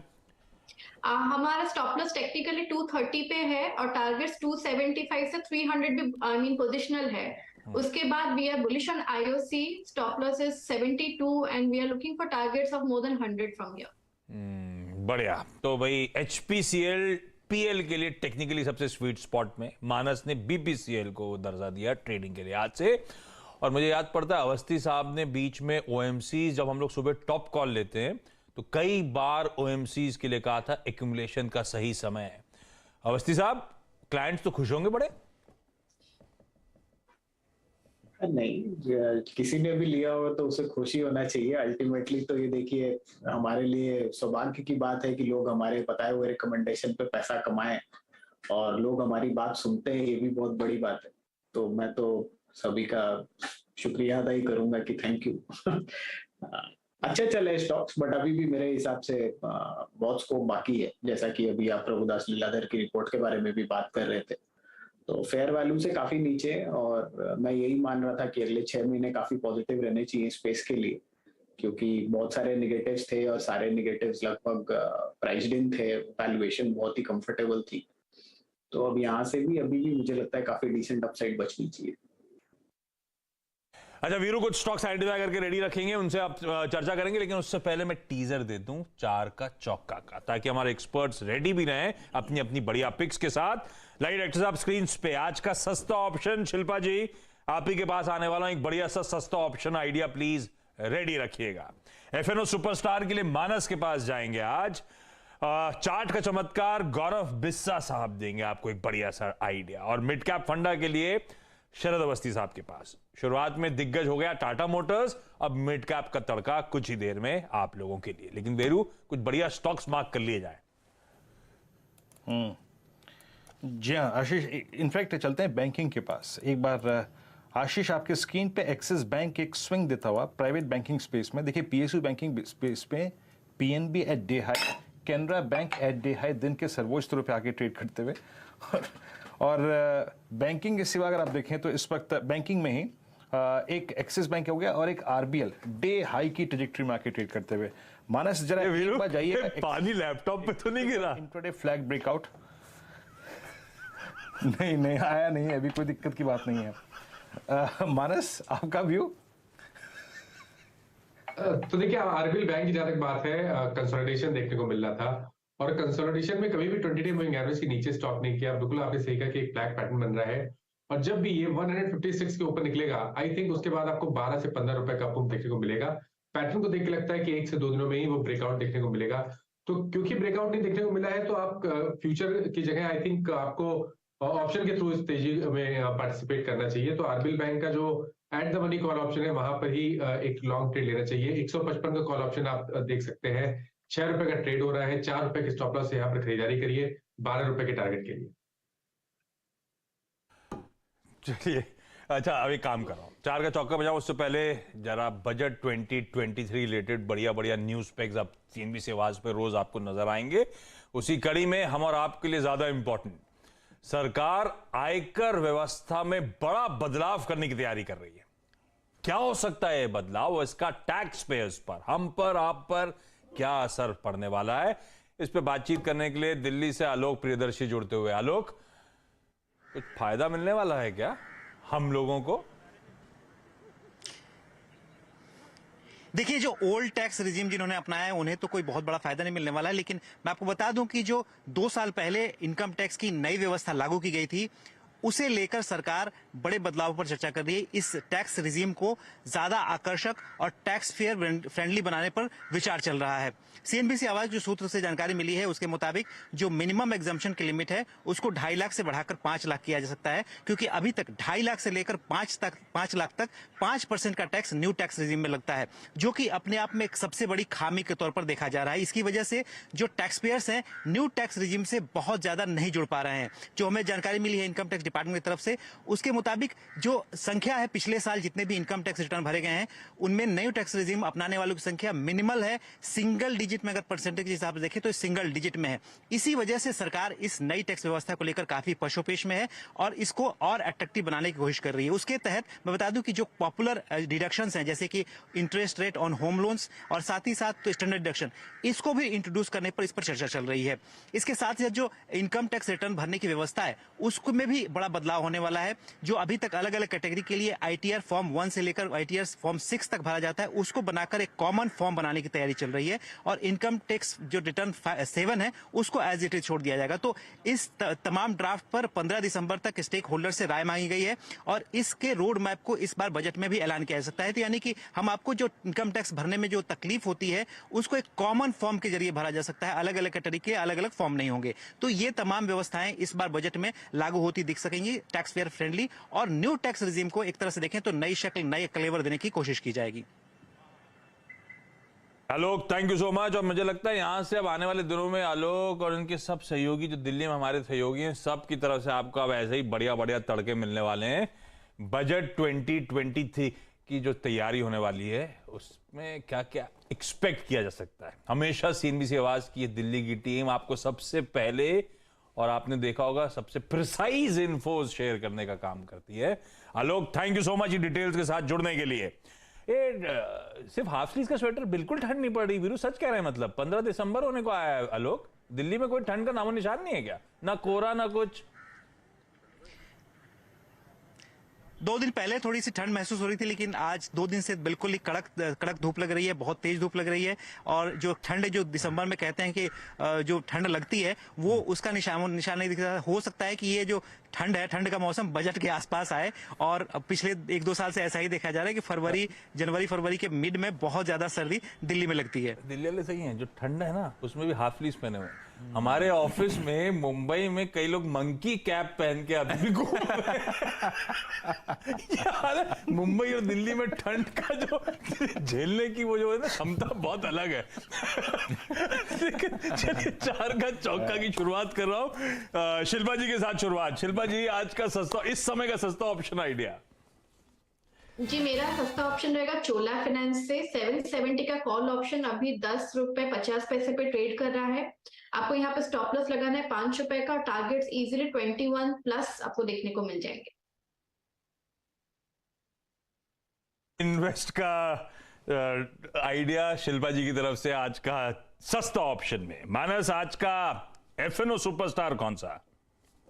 देखिए, FNO सुपरस्टार में पॉलीकैप में खरीदारी करने की तैयारी रहेगी। पॉलीकैप के अगर आप पैटर्न देखिए तो एक काफी बड़ा एक रैली हमने ऑलरेडी देखी है, लेकिन आज क्योंकि स्टॉक में 2750 के ऊपर एक फ्रेश ब्रेकआउट देखने को मिला है, वहां पर वॉल्यूम देखने को मिले हैं, ओपन इंटरेस्ट में भी अच्छी खासी बढ़त देखने को मिली है। तो मेरा समझना है कि इस ब्रेकआउट के बाद आपको कम से कम 100-125 रुपए की तेजी देखने को मिलेगी। FNO के हिसाब से अगर हम चले तो आपको स्टॉप लॉस 2784, 2784 के स्टॉप लॉस खरीदारी करनी है। 2925 के भाव आपको पॉलीकैप के फ्यूचर में देखने को मिल सकते हैं।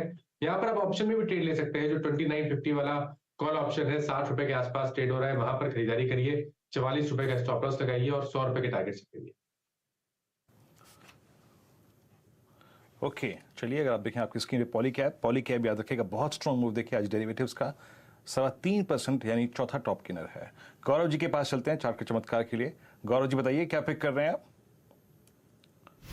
मेरे रेडार पे है वो है स्टील कास्ट है, और हमने अपने क्लाइंट्स को भी सलाह दी है। यहाँ पे एक अच्छे ट्रायंगल पैटर्न के ब्रेकआउट्स हमको नजर आए हैं। काफी अच्छा वॉल्यूम पार्टिसिपेशन है, इनफैक्ट काफी ज्यादा स्ट्रॉन्ग वॉल्यूम पार्टिसिपेशन हमको देखने मिल रहा है, और इचिमोगो सेटअप इसमें काफी अच्छा दिखा रहा है। तो यहाँ पे स्ट्रक्चर जो हिसाब से आ रहा है, मुझे लगता है कि 10% की अपसाइड आपको देखने मिल सकती है। तो आपका जो लक्ष्य होगा वो 580 का होगा, और 480 के स्टॉप लॉस आप इसको बाय कर सकते हैं। मैं समझता हूँ बहुत ही जल्द यहाँ पे एक स्ट्रॉन्ग अपसाइड आपको देखने मिल सकती है।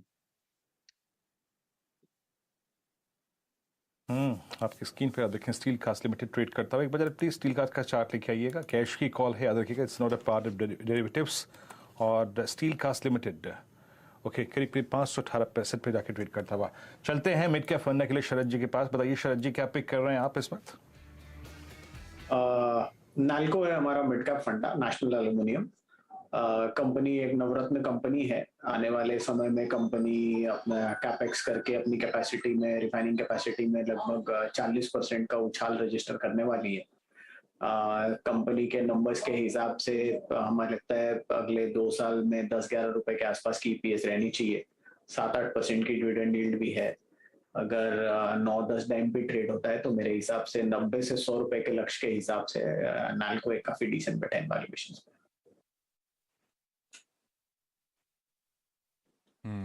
रखिए इन स्टॉक्स को रडार पे। ये हो गया आज का बढ़िया सा 4 का चौका का मिक्स आपकी स्क्रीन पे, कुछ बेहतरीन स्टॉक पिकिंग इस टीम पैनल की तरफ से। लेकिन अब जरा गियर शिफ्ट कर रहा हूं, मार्केट बिग वॉइसेस की तरफ बढ़ रहे हैं और आज हमारे साथ एलिक्सर इक्विटीज के डायरेक्टर दीपन मेहता जुड़ते हुए। Deepan sir hi, good afternoon.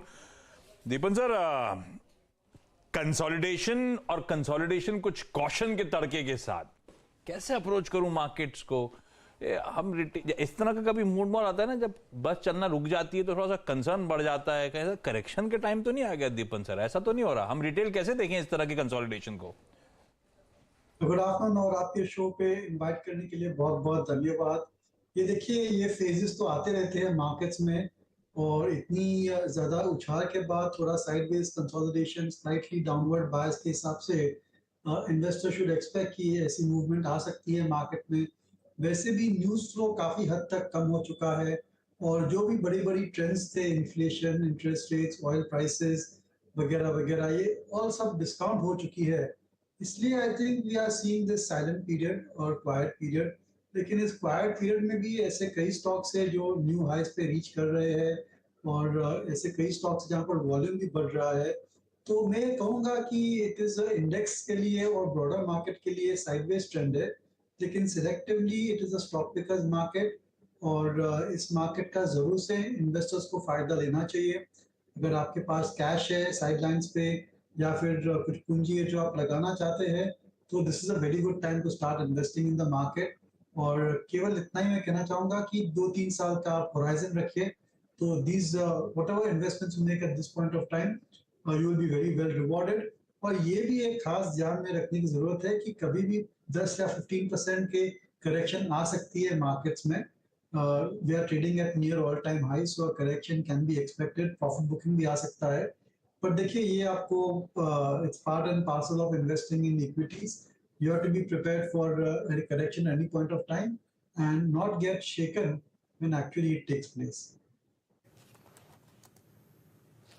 Okay Deepan ji, historically जब भी आपसे बात हुई है तो आपने कभी भी इस बाजार के मोमेंटम में लौटने के पीछे एक बड़ा कारण माना है एफआईएस का पैसा। और नवंबर के अंत तक आते आते अगर आप देखें, एफआईएस डेरिवेटिव्स में काफ़ी बड़े क्वांटम में 1 लाख कॉन्ट्रैक्ट से लॉन्ग थे नेट इंडेक्स पे। लेकिन 1 तारीख के बाद से लगभग इन 12 सेशंस में या फिर लास्ट वीक ऑफ नवंबर से ही कैश में लिक्विडेशन, लॉन्ग के अगर आप देखें इंडेक्स के कैश में कन्वर्ट होने की जो टेंडेंसी उनकी तरफ से जारी है। एक कंपैरिजन ये भी कहा जा रहा है कि शायद थोड़ा सा आउटफ्लो इंडियन मार्केट से हो and it will move towards Chinese markets. आपका व्यू क्या है, स्पेशली एफआईएस मनी? क्या प्री बजट थोड़ा सा लिक्विडेशन और पॉसिबल है इंडियन मार्केट्स में? आप ये धारणा रखते हैं? नहीं, मेरे ख्याल से I think you should expect very good FI inflows December and January. Seasonally भी ये अच्छे महीने रहे हैं एफआई के फ्लोज के लिए, और चाइना अपनी जगह पर है, but I think India also has a very compelling case. और सबसे बढ़िया बात तो ये है कि जो एफआई की रिलेंटलेस सेलिंग, बेशुमार जो सेलिंग आ रही थी in the early part of the year, at least वो तो कम हो चुकी है। और ऐसे कई दिन है जहाँ पर उनकी बाइंग भी रहती है, और अगर आप मंथ ऑन मंथ देखते हैं तो नेट मंथ के लिए भी आई थिंक लास्ट 2-3 मंथ्स इतनी ज्यादा सेलिंग नहीं आई है। कभी कभी पॉजिटिव फिगर्स आए ऑन अ मंथली बेसिस। तो ये एक बड़ी थ्रेट नहीं है हमारे मार्केट्स के लिए। And I think the biggest issue और concern is around global recession, जिसकी वजह से जो एक्सपोर्ट ओरिएंटेड कंपनीज है अपनी, वहां पर उनके नतीजों पर, उनकी परफॉर्मेंस पर असर आ सकता है। That is one particular aspect we need to track, क्योंकि जो external facing companies है, they form a very large portion of the Sensex and Nifty. And I'm not just talking only of software companies, but even commodity companies, steel है, aluminium है, I think they will also get impacted if there's an overall slowdown in the global economy. So slowdown in the global economy is something which is a big concern area, but हमारा markets काफी हद तक diversified है, और आप और ऐसे अन्य इन्वेस्टमेंट ट्रेंड्स है, थीम्स है जहां पर आप इन्वेस्ट कर सकते हैं based on domestic consumption, capital goods cycle, या फिर overall improvement in the overall economy और high industrial activity. So one needs to be a bit selective as I had said, पर ऐसी कोई खास एफआई से लेके कोई मेरी खास कंसर्न है। तो आपने क्योंकि वो ग्लोबल वाली बात दीपन सर छेड़ दी, तो सबसे पहले तो वो आईटी जहन में आता है, जो HCL टेक की उस दिन की वार्निंग थर्सडे नाइट की इतना इम्पैक्ट डाल रही है कि वो सच का सामना हो गया। हम सब वेट कर रहे थे कि second half of this financial year शायद वो स्लो डाउन के इम्पैक्ट दिखना शुरू होंगे, और कमेंट्रीज में अब सामने आ रहा है। सिर्फ HCL टेक नहीं, LTI माइंडट्री ने भी यही कॉशन की बात करी, मैस्टेक भी उसी तरह के कॉशन की बात कर रहा है। कैसे अप्रोच करूं इस आईटी को?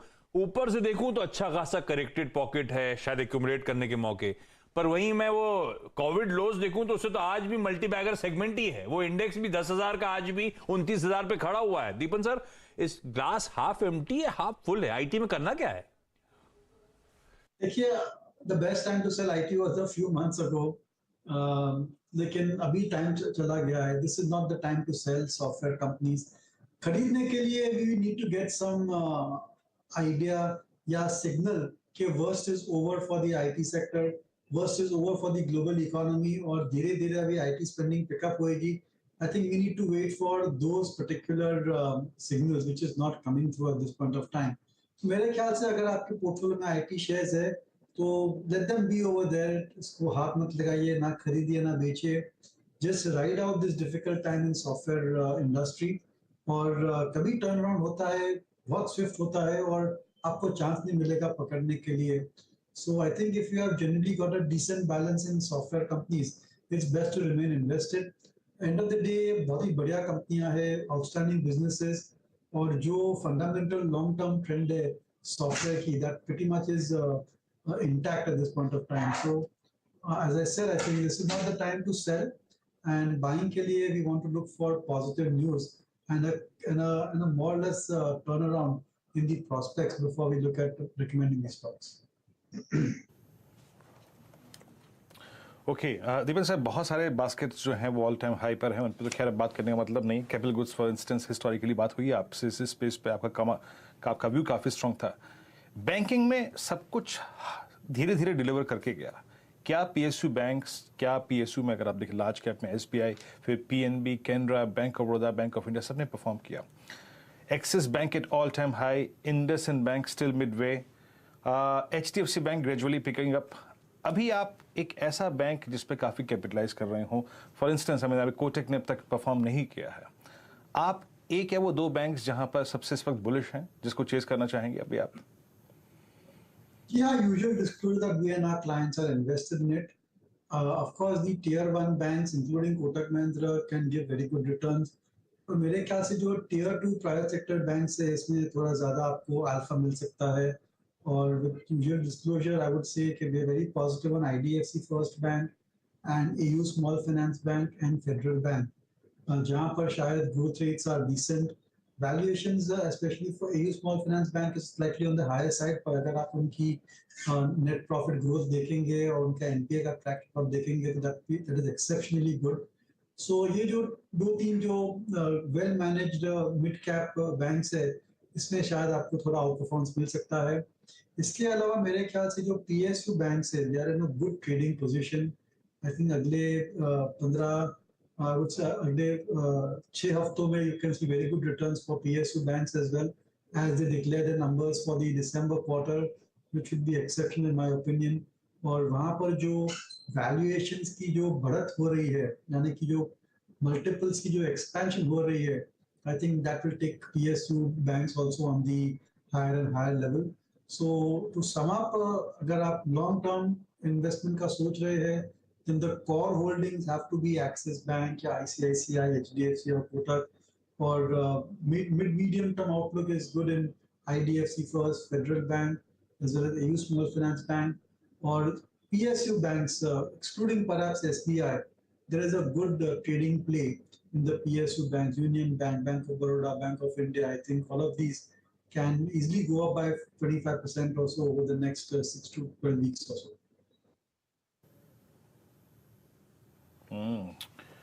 चलिए दीपन से बहुत बहुत शुक्रिया, आप इस कार्यक्रम में शामिल हुए। सभी सेक्टर्स पे, ग्लोबल मार्केट्स पे और इंडियन मार्केट्स पे, बैंकिंग सेक्टर पे अपना व्यू रखा, आपने आईटी पे अपना व्यू रखा। बहुत बहुत शुक्रिया आपका इस कार्यक्रम में शामिल होने के लिए, सभी स्टॉक्स और इंडेक्सेस पे रखने के लिए। आपकी स्क्रीन पे इस बीच लेके आइएगा Nifty bank again heading towards stay high, so that range of 43,500 43,600 again एक रिवॉर्ड गिविंग रेंज है। निफ्टी भी डे हाई के आसपास आगे ट्रेड करता हुआ 18506, और याद रखिएगा इट्स निफ्टी बैंक और बैंकिंग स्टॉक फ्यूचर्स जो ये स्पॉन्सर कर रहे हैं तेजी, और रिलायंस में एक अपटिक बहुत अच्छा आया है, बहुत अच्छा अपस्विंग आया है। जहां निफ्टी आईटी अभी भी 92 अंकों के नुकसान पे है, लेकिन याद रखिएगा अगेन वही टेक्सचर है सुबह वाला, it's Reliance and Nifty IT जिसकी रिकवरी इस वक्त काफी सहयोग देती हुई। अब एक काम करते हैं, इस आज के दिन जो रिकवरी रही बैंक निफ्टी की, और जो निफ्टी का जुझारूपन है वो कायम है, अभी भी 7 अंकों पर निफ्टी आ चुका है। यतिन से जुड़ते हैं और बात करते हैं। यतिन, डीलर्स क्या चीज कर रहे हैं इस वक्त, कॉन्फिडेंस कहां पर है? स्टॉक जो आज डीलिंग रूम्स के रडार पे हैं, सबसे पहले है कोल इंडिया, और यहाँ हम देख रहे हैं कि काफ़ी अच्छा बिल्डअप हो रहा है वायदे बाजार में। इनफैक्ट बीटीएसटी की ट्रेड यहाँ डीलिंग रूम्स अपने क्लाइंट्स को करवा रहे हैं। 240 से लेकर 242 तक के टारगेट्स आपको शायद 1-2 ट्रेडिंग सेशंस में आनी चाहिए, और इन जनरल यहाँ देख रहे हैं कि डोमेस्टिक म्यूचुअल फंड का इंटरेस्ट काफ़ी अच्छा हो रहा है। इसके अलावा इंडिगो, देखिए एयरलाइंस की हम PLF यानी जो लोड फैक्टर है उसकी बात करें तो 90% के ऊपर चला गया है, प्री कोविड लेवल से भी अब ये ज़्यादा हो चुका है। तो कहीं ना कहीं जो एयर ट्रैवल है ये ओपनिंग यहाँ पे ये काफ़ी अच्छी तरीके से हो रहा है, और जितना लोड फैक्टर ज़्यादा होता है एयरलाइंस पे उतनी ही ज़्यादा प्रॉफिटेबिलिटी आपको होती हुई दिखाई दे सकती है, और क्रूड के दाम भी नीचे आए हैं। तो कहीं ना कहीं ऑयल मार्केटिंग कंपनीज की तरह अब एयरलाइंस को भी यहाँ देख रहे हैं dealing rooms as a opening up come lower crude का प्ले। और अगर हम इंडिगो की बात करें तो पोजिशनली यहाँ डीलिंग रूम्स को लगता है कि 2150 तक के टारगेट्स आने चाहिए। तो कोल इंडिया और इंडिगो ये दोनों पे ही खरीदारी कर रहे हैं जम के डीलिंग रूम्स। ओके, कोल इंडिया वाकई, और इनफैक्ट यतिन ने जिन दोनों स्टॉक्स का जिक्र किया, कोल इंडिया की सुबह इनफैक्ट प्लेसमेंट बहुत अच्छी थी और डीलर्स इसको चेज करते हुए 232। और जहां तक इंडिगो का सवाल है, हाल फिलहाल में अगर आपने ट्रेवल किया हो दिल्ली से या मुंबई से, एंड स्पेशली अगर आपने दिल्ली में T3 से ट्रेवल किया हो, तो आपको यात्रीगण आजकल किस क्वांटम में या फिर किस कहीं ना कहीं जिस मात्रा में जा रहे हैं, चाहे वो बिजनेस ट्रेवल हो या फिर अगर आप देखें टूरिज्म के लिए, वो गजब है जनाब, गजब भीड़ थी T3 पे। तो वो हाल है कि पूछिए मत, कभी कभी आपको लाइन में खड़े करते करते सिक्योरिटी चेक इन के दौरान ये लगता है कि मेरी फ्लाइट ना छूट जाए, इतनी भीड़ थी T3 पे। प्रकाश सर, जरा एक बार देखिएगा इंडिगो को, आपकी राय 2055 इसके कॉल के सौजन्य ये आई थी पहले सचिन जी के सौजन्य से, और अब ये सुपर एग्रेसिव मोड में ये 2100 के जोन को पार कर जाए, इतनी पॉसिबिलिटी लग रही है आपको? वेरी गुड चांस, क्योंकि मोमेंटम तो इंडिगो में है। इस जो रिसेंट हाई हमने देखा करीब 2103 का है, लगता है वो पार कर लेगा, उसको तो अटैक करने की पूरी कोशिश कर रहा है, स्ट्रेंथ है, स्ट्रेस्ड है, लेकिन मोमेंटम है। 2000 में एक साइकोलॉजिकल सपोर्ट था, रेजिस्टेंस था, उसको भी ब्रीच कर लिया। अब खरीदना है तो 2000 के नीचे स्टॉप लगाना चाहिए, वो ब्रीच नहीं होगा और डिप मिलती है, बाइंग का मौका है, लेकिन ये 2100 पार कर लेगा ऐसा लगता है।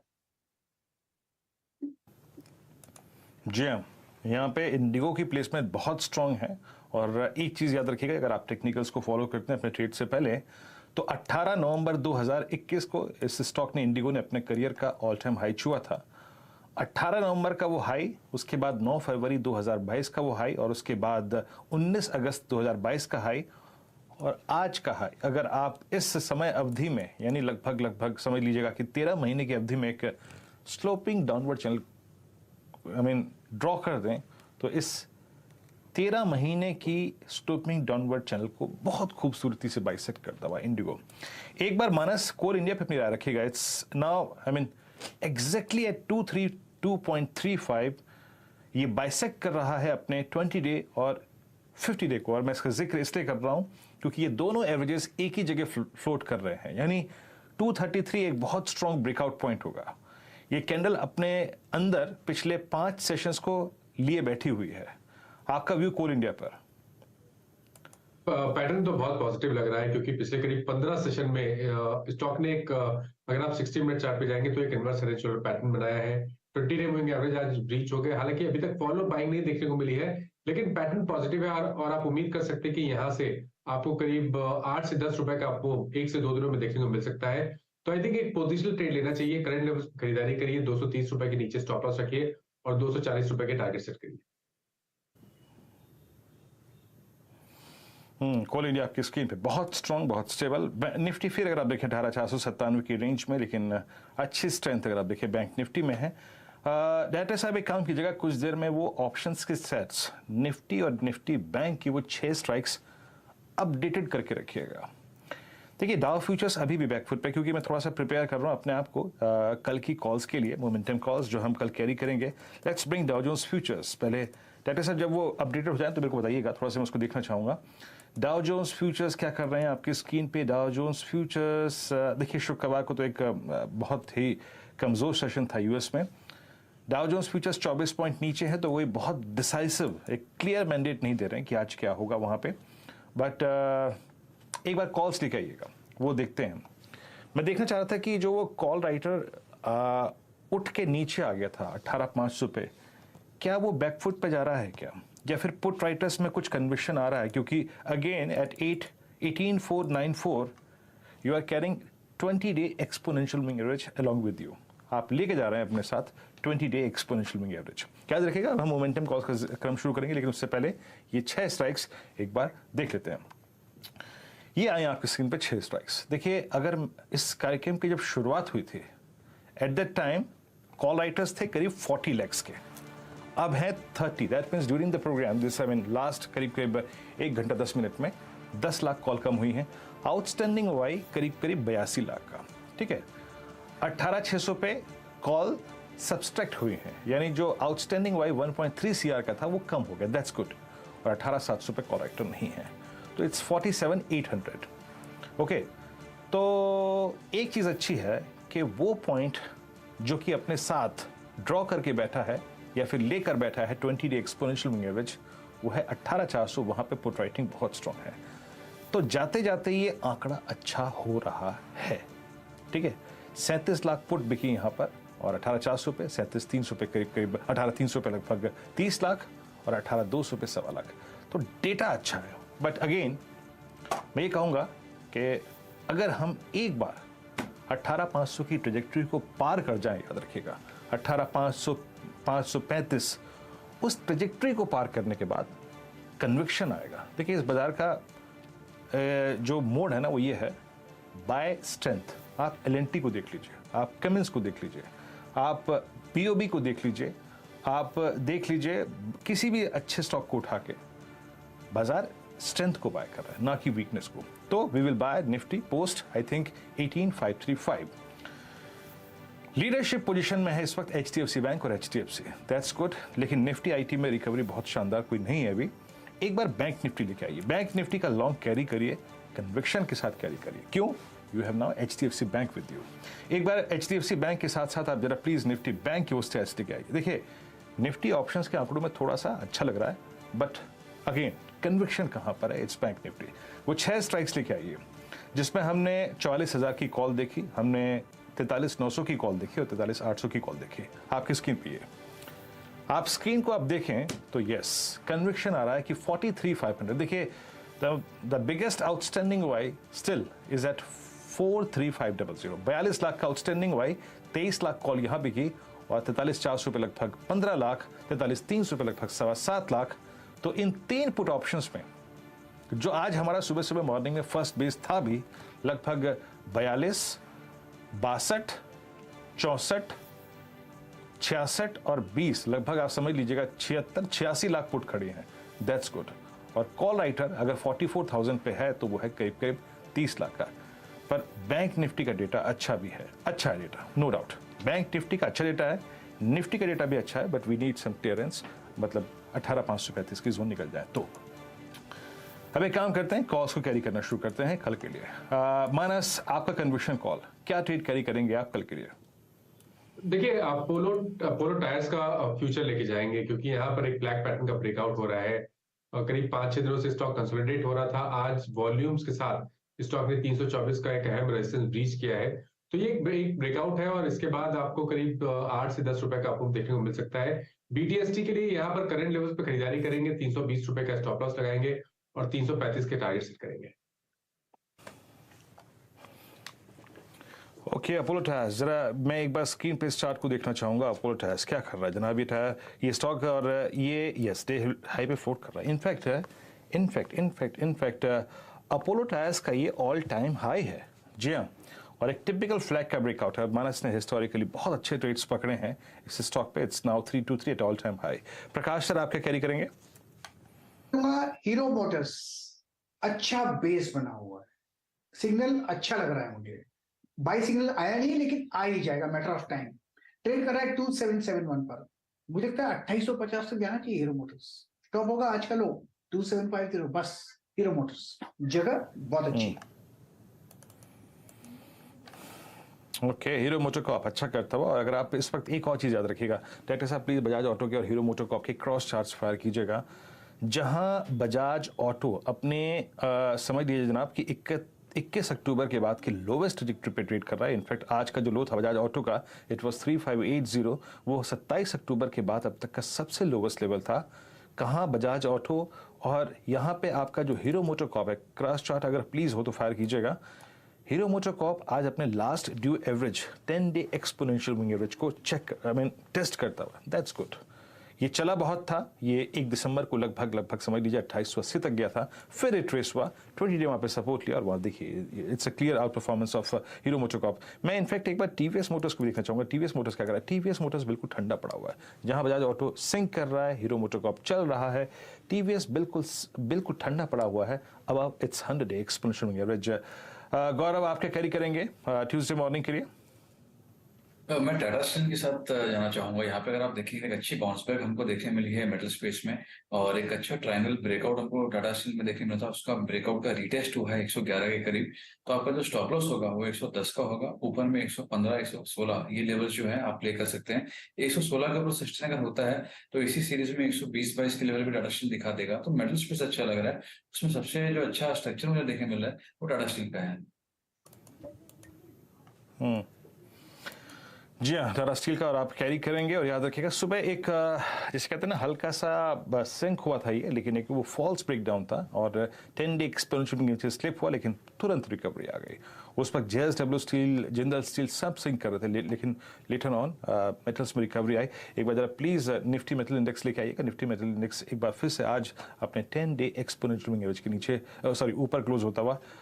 मेटल इंडेक्स की खूबसूरती यह है कि 31 अक्टूबर के बाद निफ्टी मेटल इंडेक्स कभी भी डिसाइसिवली अपने 10 डे के नीचे नहीं बंद हुआ। छोड़िए, भूल जाइए 20 day, even the shortest moving average 10 day exponential average भी कभी वॉलेट नहीं हुआ है। शिल्पा जी, आप क्या कैरी करेंगे कल के लिए? जी, मैं एक्चुअली देख रही थी, मुझे दालमिया भारत यहाँ पे बहुत अच्छा लग रहा है। कैंडल बहुत स्ट्रांग है। फ्यूचर्स में 1920 अभी ट्रेड कर रहा है, तो मेरे हिसाब से यहाँ पे 1890 का एक स्टॉप लॉस और टारगेट्स इजीली 1960 तक। BTST दालमिया भारत। जी हाँ, JPFC का सीमेंट प्लांट खरीदेगी दालमिया भारत। आपकी स्क्रीन पर आप देखें तो ये फ्लैश भी होती है खबर। और याद रखिएगा, अगर मैं कुछ देर पहले वो जो आपको OI समरी दिखा रहा था, बिकॉज दैट न्यूज़ फ्लो, और वैसे भी दालमिया भारत आज सीमेंट सेक्टर में, याद रखिएगा सीमेंट सेक्टर में अगर मैं क्लासिफाई करूं 1.5% OI था, और इनका क्लिंकर और पावर प्लांट खरीदेगी यहाँ पे दालमिया भारत। आपकी स्क्रीन पे JPFC सीड्स का, और करीब 5,666 करोड़ रुपए में ये डील संभव है। JPFC के MP, UP, छत्तीसगढ़ के प्लांट्स खरीदेगी दालमिया भारत। 1929 पे ट्रेड करता हुआ ये स्टॉक इस वक्त डे हाई की ट्रैजेक्टरी में। और याद रखिएगा आज दालमिया भारत में माफ कीजिएगा, यहाँ पे मैं अपने आंकड़ों पे थोड़ी तब्दीली करना चाहूंगा। It's a second top OI gainer, 3.3% OI का बिल्डअप हुआ है यहाँ पर। तो OI बिल्डअप, प्राइस एप्रिसिएशन, अगर आप दोनों कसौटी पे देखें तो टॉप पे आता है दालमिया भारत। 1917-80 पे ट्रेड करता हुआ। तो ये हो गई एक और कॉल। और दालमिया भारत अगर टेस्ट करता है करीब 1940 की ट्रैजेक्टरी, तो ये इसका फरवरी के बाद का अब तक का हाईएस्ट लेवल होगा। राजेश सतपुते जी, क्या कैरी करेंगे आप कल के लिए? वीरेंद्र जी, मैं HDFC लिमिटेड को लेके जाऊंगा। 2700 के ऊपर इसका वाय बनेगा। ये इसका 10 डे में अगर आप देखें तो 2690 का है, और आप पिछले अगर 10 दिनों का इसका लो देखे या 10 दिनों का इसका एक मूव देखे, तो इसने हमेशा ये 2690 और 2700 इस ट्रेजेक्टरी को रिस्पेक्ट किया है। तो यहाँ पे बाय करेंगे, स्टॉप लॉस 2690 के नीचे रखेंगे, प्रोबेबली 2680 का, और जो टारगेट रहेगा HDFC लिमिटेड का वो रहेगा 2750 से लेकर 2780। तो दो टारगेट्स के लिए HDFC limited is a buy. HDFC limited buy वाकई। और अगर इनफैक्ट सुबह से ही देखिए, भले ही निफ्टी बहुत बड़ा अगर आप देखें शॉर्ट कवरिंग स्विंग जनरेट ना कर पाया हो, बट जहां तक HDFC बैंक की और एट 1643 और HDFC की, मतलब इन दो HDFC ट्विंस की जो प्लेसमेंट है वो बेहद ही शानदार है। अभी वो फ्लैग मेरे ख्याल से जो ब्रेकआउट है वो दे चुका है HDFC बैंक में, बट इन HDFC वो शायद स्टिल अगर आप देखिए पेंडिंग है। शरद जी, आप बताइए, मैं आपसे एग्जैक्टली एक फंडामेंटल एनालिस्ट के तौर पे ये तो नहीं कह सकते कि आप एक BTST ट्रेड दीजिए, but yes, short term opportunities आपके अनुसार और कोई है तो वो क्या है? श्रीराम ट्रांसपोर्ट फाइनेंस हमें लगता है काफी करेक्ट हो गया है और नीचे से अच्छी खासी रिकवरी दिखा रहा है, और लॉन्ग टर्म में हमें लगता है साइकिल काफी स्ट्रॉन्ग रहना चाहिए। ग्रेजुअली मार्केट्स भी BFSI स्पेस को काफी इंपॉर्टेंस दे रहा है, तो NBFCs को काफी री रेटिंग मिल रही है। तो श्रीराम ट्रांसपोर्ट ये मर्जर के बाद लार्जेस्ट NBFC के तौर पे निकल के आएगी, तो हमें लगता है यहाँ पे एक बहुत decent upside over a period of time मिलनी चाहिए, और शॉर्ट टर्म में भी मोमेंटम काफी स्ट्रॉन्ग रहना चाहिए। ओके, आपके श्रीराम ट्रांसपोर्ट अगर आप देखें, आपको देखिए श्रीराम ट्रांसपोर्ट फाइनेंस जो है वो पिछले कुछ सेशंस में बहुत ही वाइल्ड स्विंग देने वाला स्टॉक रहा है। इट्स 1367, यस, और ये अब हालांकि अभी भी एक बहुत बड़े कंजेशन जोन में है, बट राजेश सतपुते जी, आपकी राय क्या कहती है? 1390 1410 के जोन को बाइसेक्ट करने के चांसेस SRT में कितने बन रहे हैं? वीरेन जी, बहुत ज्यादा। इनफैक्ट मैं कई दिनों से इस लेवल को वॉच कर रहा हूँ कि अगर ये 1350 के ऊपर चला जाए, देन फिर प्रोबेबली आप कह सकते हैं कि जैसे इंडिगो का ब्रेकआउट मिला था वैसा ब्रेकआउट आपको ये मिलेगा श्रीराम ट्रांसपोर्ट में। ये 1350 के ऊपर डेफिनेटली इसमें एग्रेसिव बाय कॉल्स निकलेंगे। इसका टारगेट बनेगा कम से कम पोजिशनली 1450 का। अगर प्योरली स्विंग ट्रेडिंग की बात करें तो 1350 के ऊपर 1400 जहाँ पे कॉल राइटर खड़े हैं वो पहला टारगेट होगा। सो आपका एक पोजिशनल व्यू रखे आपको बाय करना है तो आइदर 1350 के ब्रेकआउट के ऊपर बाय करें या फिर डिप में बाय करें 1300 के आसपास जो इसका 10 DMA है। तो दो तरह के ट्रेड बनेंगे। तो 1300 जब वोलेटिलिटी में डिप मिलता है तो उसमें का हाथ नहीं चलता, इसमें इमीडिएट मूव नहीं मिलता, लेकिन ब्रेकआउट का अच्छा मिलेगा। सो इससे 1350 के ऊपर ही आप बाय करें। 1350 के ऊपर बाय कर रहे हैं। मैं इनफैक्ट क्लोजिंग के वक्त दो चीज़ें आते हुए देख रहा था। अगेन, मुझे अगर निफ्टी पे कन्विक्शन बनाना है तो मुझे दो चीज़ें चाहिए। एक, देखिए, मैं रिलायंस का जिक्र यहाँ पे करूँगा, लेकिन रिलायंस का जिक्र मैं मात्र एक इंडेक्स के हैवी वेट के तौर पे कह रहा हूँ, उससे ज़्यादा कुछ भी नहीं है। पर इस चैनल का स्वामित्व प्रबंधन रिलायंस इंडस्ट्रीज होल्ड करते हैं, इस बात का अगर आप देखें आपको आभास होना चाहिए। रिलायंस ने आज टेस्ट करा प्रीवियस कैंडल के लो को, लेकिन उसको बाइसेक्ट करके क्लोज नहीं दे पाया। And second one is Nifty IT। Nifty IT की कैंडल अगर आप देखें, लोअर शेडो काफ़ी वाइल्ड हो गई है, मतलब दैट मीन्स प्राइस नीचे से स्टे नहीं करा आज। और बट आज का हाई क्या था? आज का हाई था exactly the last due average, मतलब जो एवरेज पहले सपोर्ट के तौर पे काम कर रहा था अब वो रेजिस्टेंस के तौर पे काम कर रहा है, that is 100 day exponential average. और आज ही का हाई था प्रीवियस क्लोज। तो अभी उस जोन को बाइसेक्ट नहीं कर पाया। तो ये दो धड़े अगर पार्टिसिपेट करना शुरू कर दें तो आई थिंक थोड़ा निफ्टी पे कन्विक्शन बनेगा। और ये दो थोड़े थोड़ा सा अगर आप देखें भाव देते हैं, अदरवाइज H2 ठीक है, बाकी निफ्टी बैंक तो अच्छा है ही। निफ्टी बैंक अगर 43,711 पे क्लोज होता है तो याद देखिएगा इट ये another all time high for bank Nifty. 43,710 अगर इसी जोन पे क्लोज होता है तो अच्छा, एक काम करते हैं, जरा FNO सेटअप को देखते हैं कि आज मार्केट ब्रेथ कैसी है और इस वक्त, और जब कल बाजार खुलेगा तो उस ब्रेथ को एक बार कंपेरिजन में जरूर डालेंगे उस वक्त। लेकिन कमांडिंग पोजीशन में जा रहा है जो स्पेस, वो है ऑयल गैस स्पेस।